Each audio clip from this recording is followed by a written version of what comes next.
Yeah, great meeting, guys. Great meeting. Super productive, and I'm looking forward to seeing you all next month in Scotland. But for now, I'm so tired and I've got to get some sleep, so I'm going to hang up this phone call. But yeah, looking forward to seeing you all in a few weeks. Yeah. All right, bye. Awesome. Bye. Take it easy, you guys. See you in Scotland. Bye. All right, guys. See you later. Let's turn this thing off. You know, that Adam Gibbs, I can't believe how bloody miserable he is sometimes. He's such a sour I'm still here. Did you hear that? Yeah.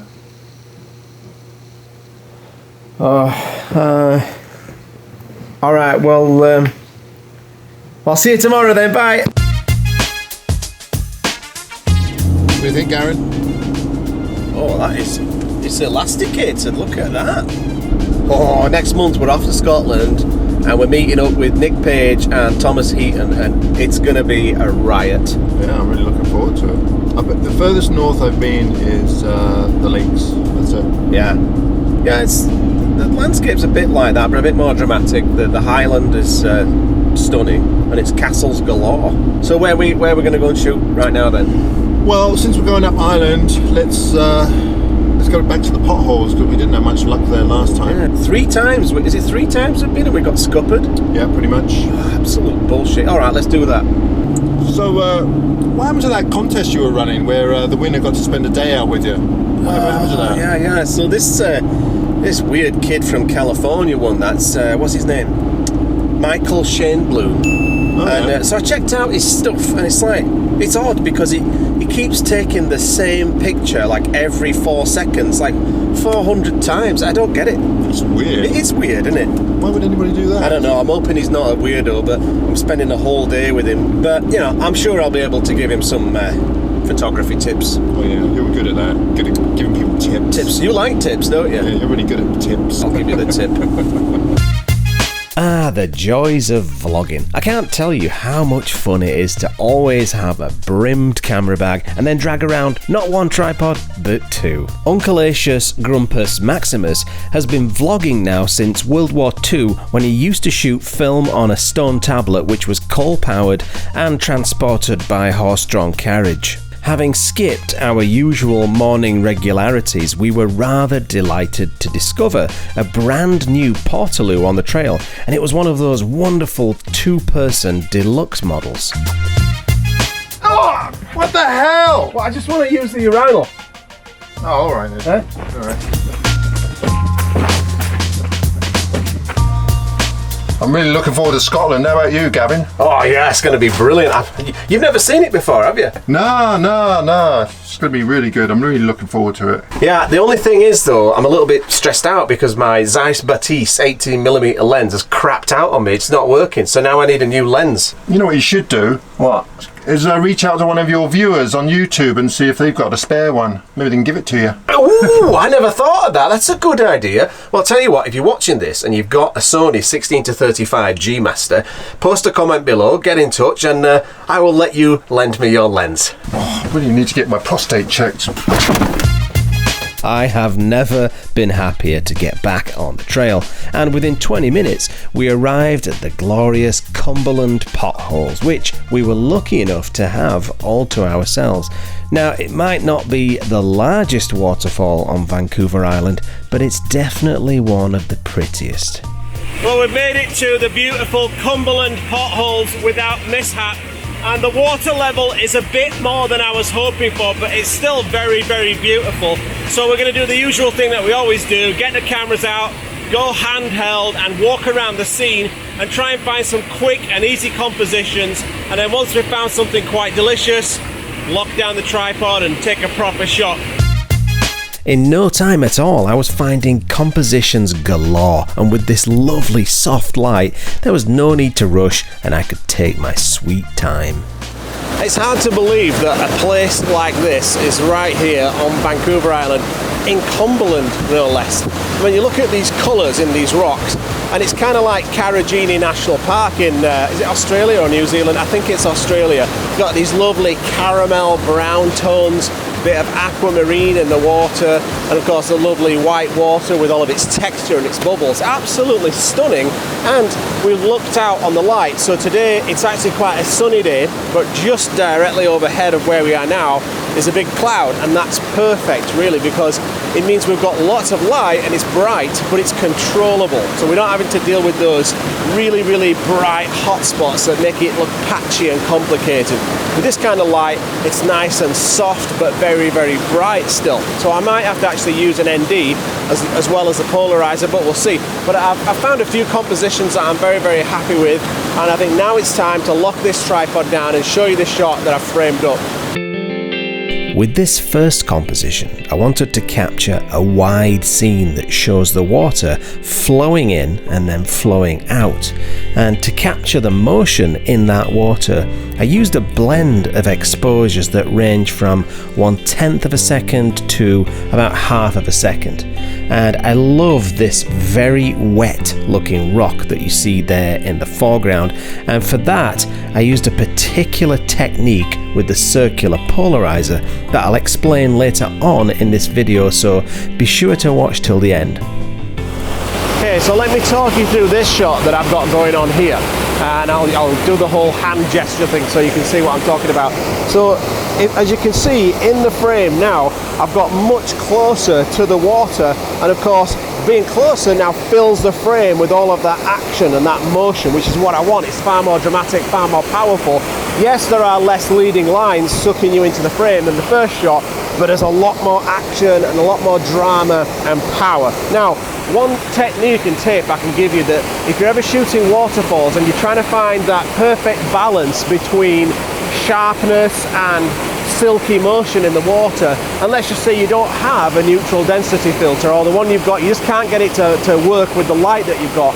One thing that I'll often do is I'll take this shot here, focusing on the background with an aperture of f8, right? And it'll be super sharp, and I might get a shutter speed of about 1/4 of a second to 1/6 of a second, and everything's perfect. But let's just say in the white water sections, with the light that I've got and just a polarizer, let's just say I don't have enough blur. Maybe I want more of that streaky motion than that blur. But what I can do is change my aperture to f22 and shoot a really long exposure, which in this kind of light could be like 1.5 seconds, and it'll give you that lovely streaky motion that you want. Now you might be thinking, oh well, we don't want shooting at f22 because of diffraction, you're going to lose sharpness, and yes you would, but here's the trick. You're going to blend that exposure with the f8 exposure or f11, whatever aperture you like for your best sharpness, and all you're going to do is you're going to brush in those white areas of water from your slow f22 exposure, and it doesn't matter that you've lost a bit of sharpness because it's a blurred part of the image anyway. It's soft.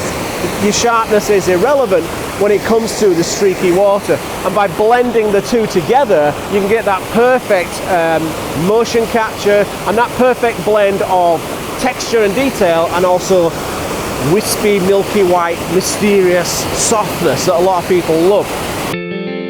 So as I mentioned in the video there, by getting higher up and closer to the white water, this shot really captures the sheer fury of that water as it mercilessly sculpts and shapes the landscape in its path.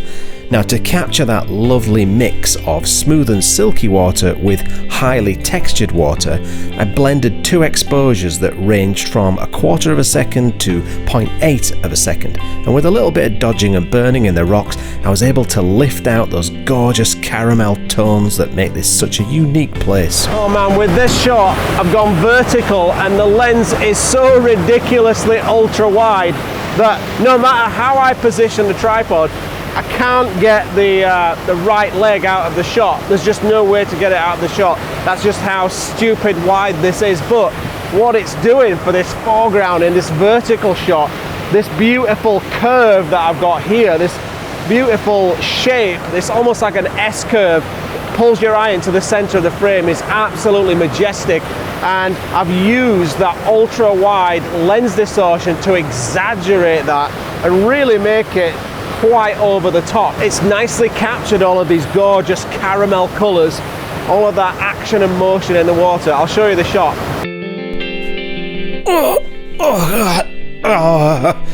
I think you know what just happened in my pantaloons right there and then. I know that it's really inappropriate to have a full-blown photogasm over your own image, but come on, when the juice factor is this high, what more can you do? I decided to go for a 4x5 crop on this image because I wanted to exclude that complicated mess of logs that you see in the top of the frame, and I also wanted my tripod leg out of the bottom of the frame, and this crop also simplifies the composition nicely.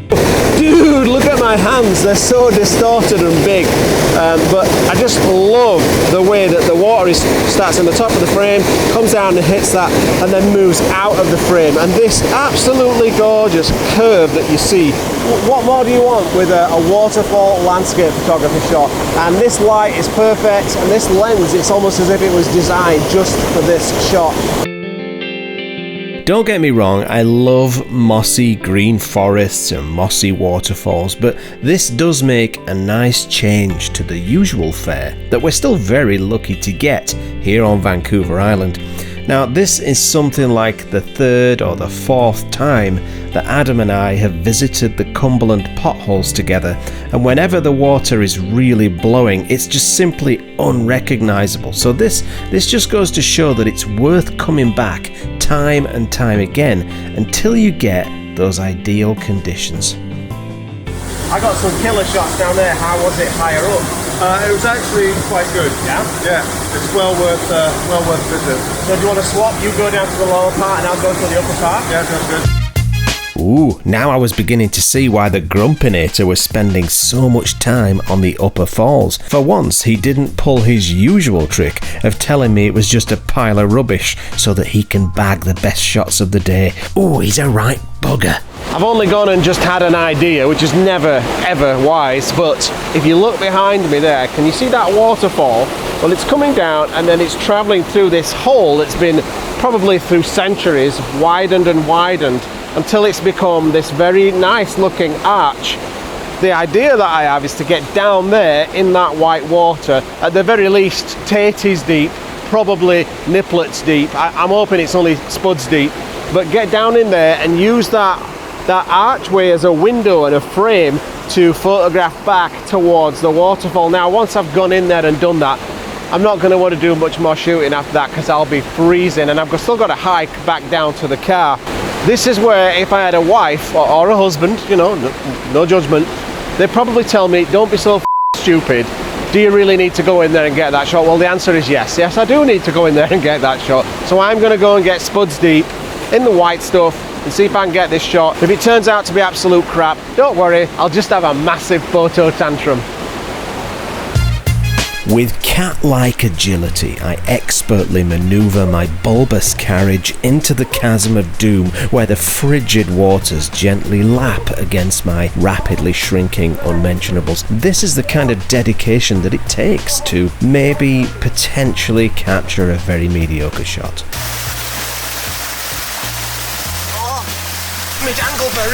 I don't consider it a good day out unless I get at least a little bit soaking wet. As long as the camera doesn't get drowned, I'm a happy photo tripper.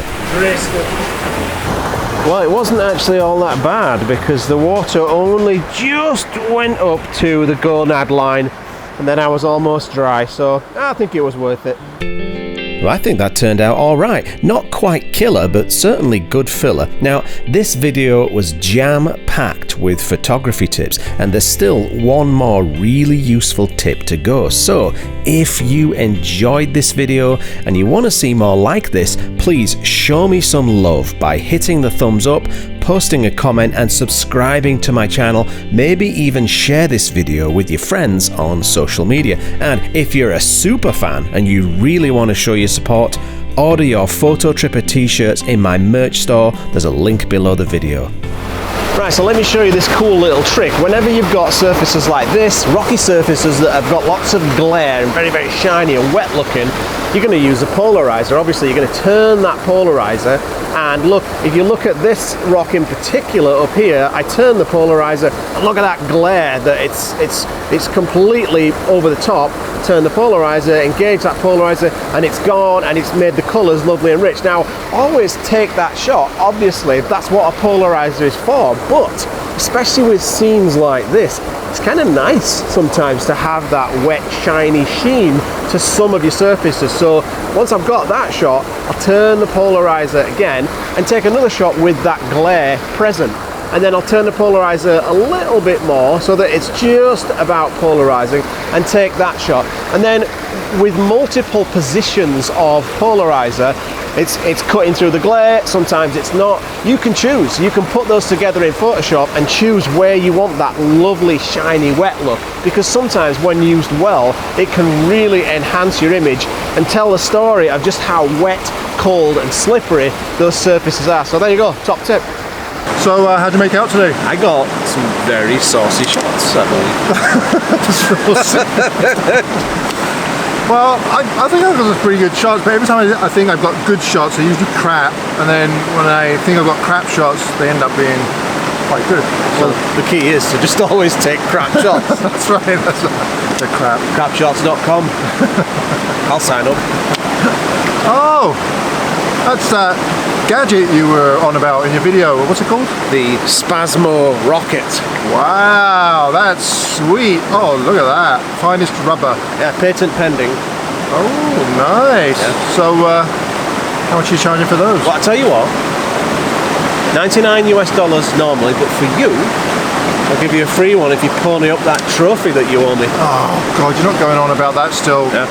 All right, I'll bring it to Scotland with me. Yeah, bring it to Scotland and I can put it on the front of my rental car. But I tell you what though, you're not getting free shipping, that's $1,000. Oh, come on! So, Gavin. Yeah. Why do you like those breakthrough filters so much? Because breakthrough filters are f***ing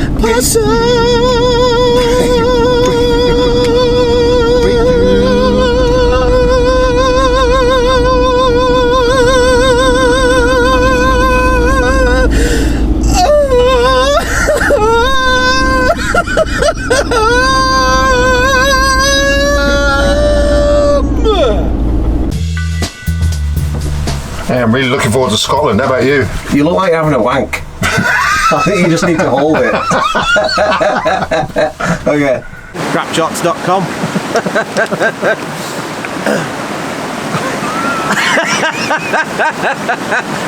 So, God, right. Oh, I really need to get my prostate checked. Well, I'm not going to do it. Is that a hint? Breakthrough! Breakthrough photography! Filters! Breakthrough! Breakthrough photography! Filters! F***ing awesome!